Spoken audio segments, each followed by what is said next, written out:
Assalamualaikum warahmatullahi wabarakatuh. Kali ini saya Ananda Putri Narita dan kawan saya Khalisma Dewi Fahlevi akan mempresentasikan salah satu materi, yakni dalam mata kuliah konseling keluarga dengan materi parenting. Nah, langsung saja. Yang pertama, sedikit mengulas mengenai pengasuhan. Menurut Ki Hajar Dewantara ini berasal dari kata asuh, yang artinya pemimpin, pengelola, pembimbing. Nah, dalam hal ini si pengasuh ini dia bertugas menjadi yang memimpin, mengelola, dan membimbing. Nah, dalam hal ini kaitannya dengan pendidikan. Sedangkan dalam pendidikan di Indonesia sendiri, Ki Hajar Dewantara ini memetakan ada tiga jenis bentuk pendidikan. Yang pertama adalah informal. Informal ini merupakan pendidikan yang berada di dalam ranah keluarga. Lalu yang kedua ada formal, ini berada di sekolah.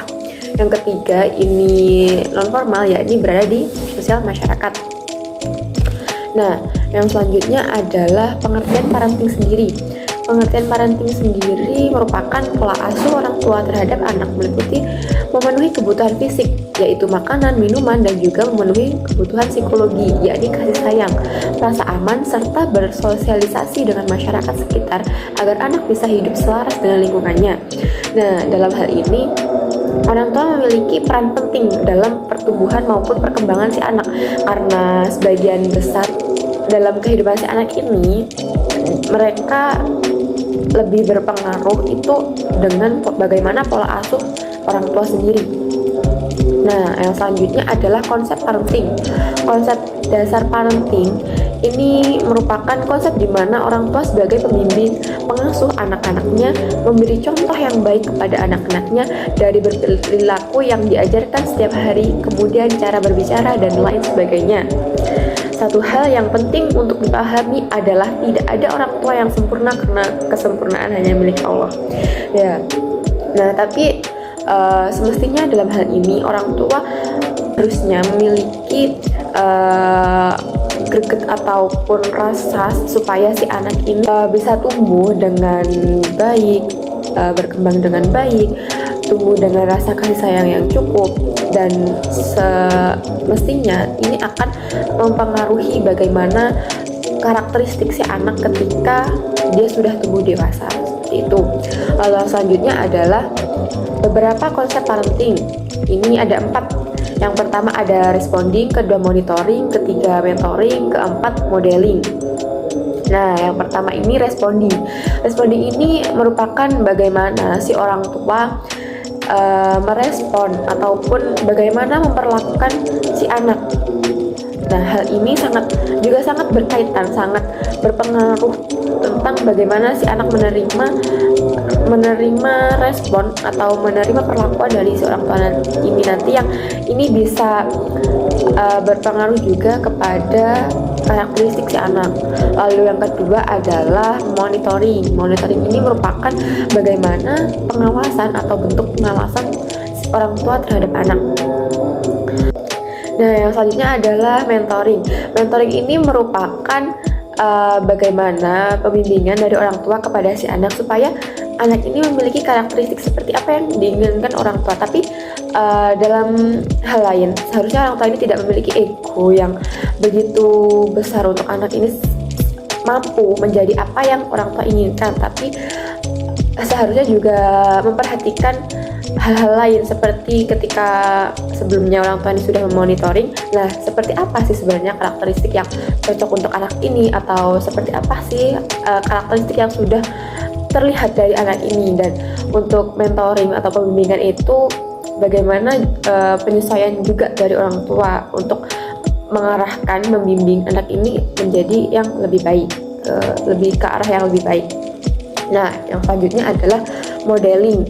Modeling ini merupakan bagaimana percontohan ataupun pertauladanan dari orang tua kepada si anak, dan ini dilihat, anak ini melihat bagaimana sikap ataupun karakteristik orang tuanya sendiri. Nah, dari situlah anak mencontoh.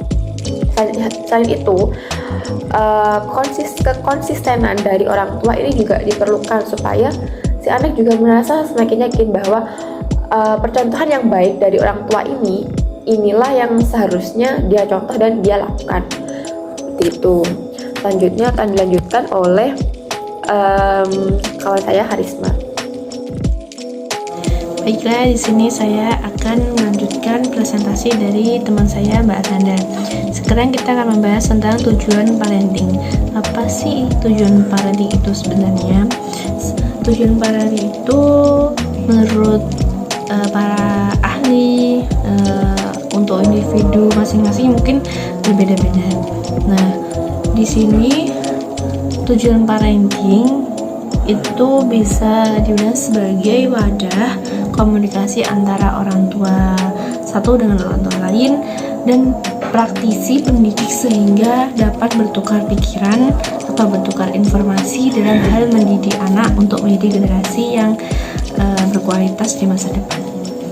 Nah, bagaimana cara orang tua mendidik anak-anaknya?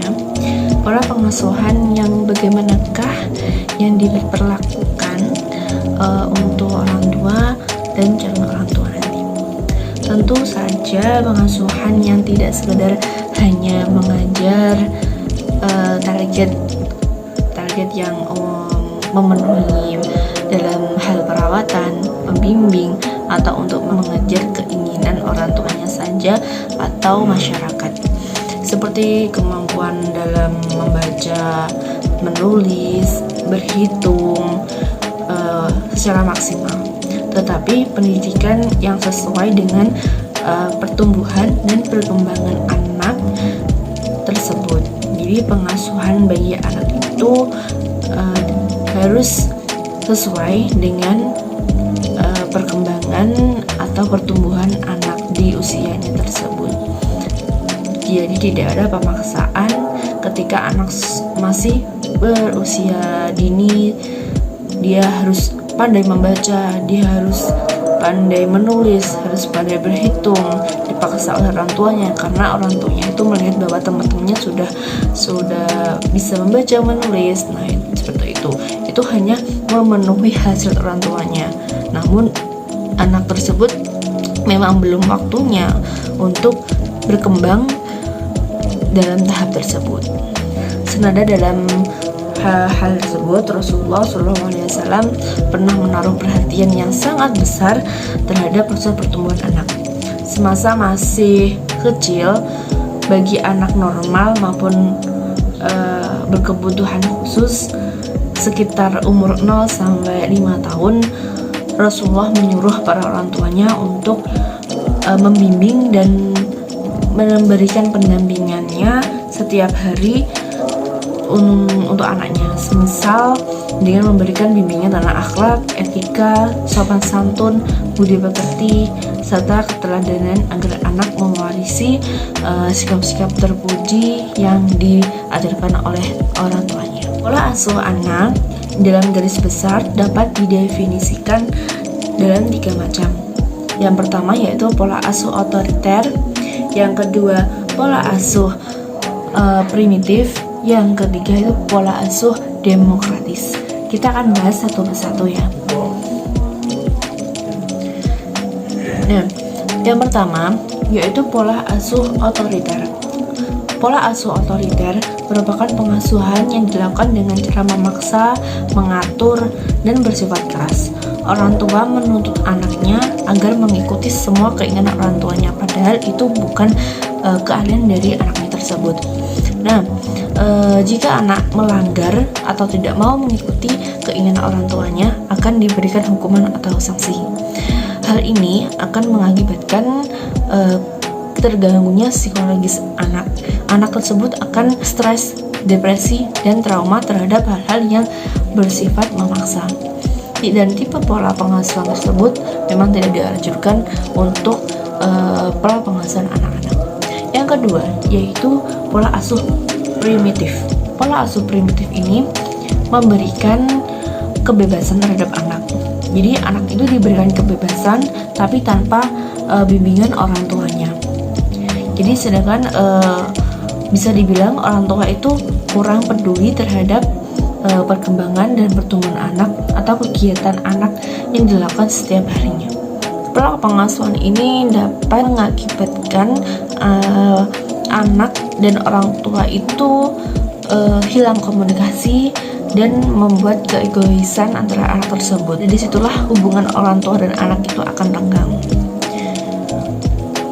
Terus yang ketiga yaitu pola asuh demokratis. Nah, pola asuh ini adalah pola asuh yang dapat diterapkan di kehidupan sehari-hari, yaitu memberikan kebebasan namun dengan bimbingan kepada orang tua. Jadi anak dapat berkembang secara wajar dan mampu berhubungan secara harmonis dengan orang tuanya.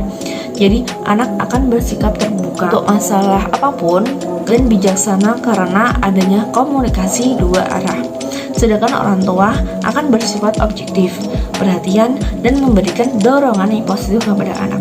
Pola asuh demokratif ini mendorong anak akan menjadi seseorang yang mandiri dan bisa mengatasi masalahnya, dan tidak ada tekanan dalam hatinya dan berperilaku baik di dalam lingkungannya. Dan pola inilah yang dianjurkan bagi orang tua atau calon orang tua nanti, karena di sini dari ketiga macam pola asuh ini, yang pertama tadi yang hanya mengatur atau bisa dibilang hanya ingin memenuhi kebutuhan orang tuanya. Yang kedua itu memberikan kebebasan namun tidak memikirkan apa yang diinginkan anak tersebut. Dan yang ketiga yaitu memenuhi kebutuhan anak tersebut namun dia juga diberikan kebebasan dengan garis besar dalam hal yang wajar. Baik, itulah yang bisa saya sampaikan. Semoga bermanfaat. Saya Karisma Devi dan teman saya tadi Ananda. Kalau ada salah-salah kata mohon dimaafkan. Terima kasih. Wassalamualaikum warahmatullahi wabarakatuh.